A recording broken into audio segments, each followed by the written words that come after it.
Assalamualaikum warahmatullahi wabarakatuh. Perkenalkan, nama saya Zahra Tunia dari kelas D TBI 2019. Saya akan membawakan satu materi yang berjudul dengan psikologi belajar. Adapun pengertian psikologi belajar adalah dalam ilmu yang mempelajari prinsip-prinsip perilaku manusia dalam penerapannya bagi pelajar dan pembelajaran. Dengan kata lain, psikologi belajar memberi kontribusi bagi guru ketika ia menjalankan tugas mengajar di dalam kelas sehingga tampak pada kinerjanya ketika mengajar dengan mempertimbangkan prinsip psikologis murid. Nah, sebelum mengambil kesimpulan tentang pengertian psikologi belajar, ada baiknya dipelajari dari beberapa pengertian yang telah dirumuskan oleh beberapa ahli tentang psikologi pendidikan sebagai berikut. Contoh dari Lister D. Crow and Alice Crow yang di dalam bukunya yang berjudul dengan Educational Psychology menyatakan bahwa psikologi pendidikan ialah ilmu pengetahuan praktis yang berusaha untuk menerangkan belajar sesuai dengan prinsip-prinsip yang ditetapkan secara ilmiah dan fakta-fakta sekitar tingkah laku manusia. Menurut para ahli yang kedua mengenai psikologi belajar, yaitu dari W.S. Winkel dalam bukunya yang berjudul Psikologi Pendidikan dan Evaluasi Belajar, yang menyatakan bahwa psikologi pendidikan adalah salah satu cabang dari psikologi praktis yang mempelajari prasyarat-prasyarat atau fakta-fakta bagi belajar di sekolah, berbagai jenis belajar, dan fase-fase dalam semua proses belajar. Dalam hal ini, kajian psikologi pendidikan sama dengan psikologi belajar. Dari uraian tadi, dapat kita simpulkan bahwa psikologi belajar adalah ilmu pengetahuan yang berusaha mempelajari, menganalisis prinsip-prinsip perilaku manusia dalam proses belajar dan pembelajaran. Jadi, metode psikologi belajar memiliki 8 metode. Yang pertama, metode introspeksi.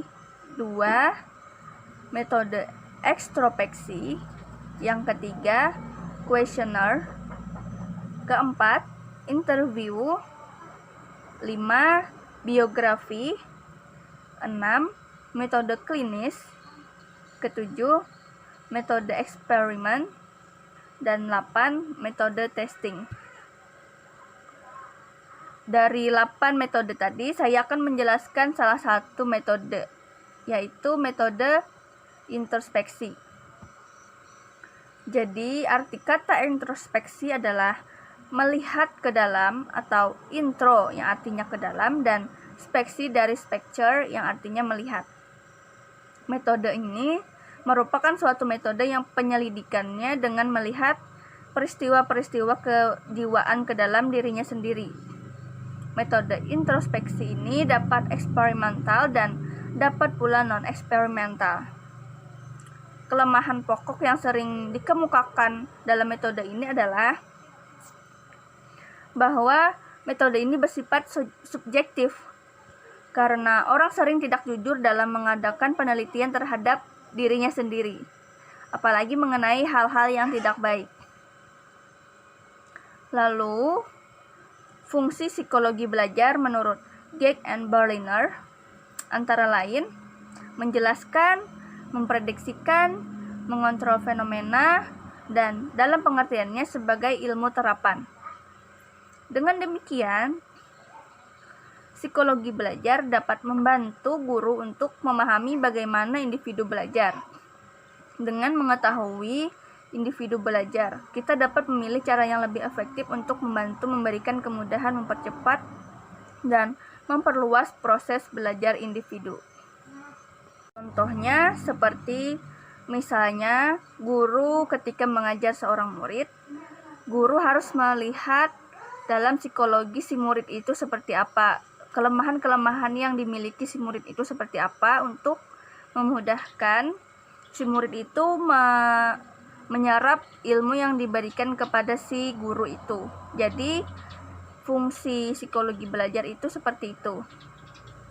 Psikologi belajar juga berfungsi memberikan pemahaman mengenai sifat dan keterkaitan seperti berbagai aspek dalam belajar dan pembelajaran. Dalam hal ini, psikologi belajar mengkaji konsep mengenai aspek perilaku manusia yang terlibat dalam belajar dan pembelajaran, serta lingkungan yang terkait.